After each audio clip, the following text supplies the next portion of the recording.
عليكم ورحمة الله تعالى وبركاته أصحابتي وإذن سلامي ميل والبو aad dunida ka joogtaan soo dhawaada kanaalkeena Khalid Bro maanta waxaan baran doonaa habka video iyo maqalka loo kala saaro oo la yiraahdo extract audio si aad u sameysid marka hore waxa u baahan tahay inaad soo qaadatid video marka soo qaadatid marka intan waxaan rabnaa inaan extract audio aan ku sameyno extract audio waxa la yiraahdaa muuqaal iyo maqal oo la kala saaray ayaa la yiraahdaa muuqaal iyo maqalka marka kala saartid maqalku muuqaalkii wuxuu noqonaa mid cod la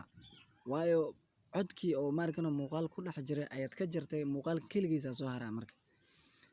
midaas marka sameysid muuqaalku iska tuuri kartaa hadaa doontid waxa iska tuuri kartaa maqalka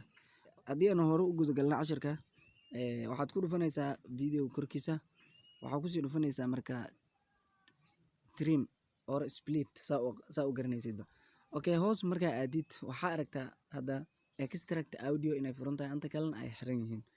extract audio ay ku dhufani marka ku dhufatid hada video-ga dhaxdiisa marka fiirisid oo meeshan oo geeskan marka fiirisid calaamada oo markan audio ahaan waxa saaran stop oo waxa saaran cancel ahaan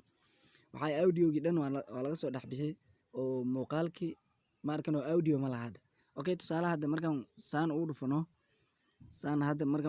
hada uu hadlaa video-ga waa hadlaya laakiin hadii aan audio-ga aan ka tuurno markan waa aragtiin video-gi waxa ma lahaana wuu iska dhaqdhaqaaqa laakiin wax cod ma lahan markan waxaan rabnaa si aan u soo ceshino oo maqalkeeni ayaan rabnaa inaan soo noqsano waxa ku dhufanaysaa meeshan sare ayaad ku dhufanaysaa codkaadi sidiisu kugu soo laabtay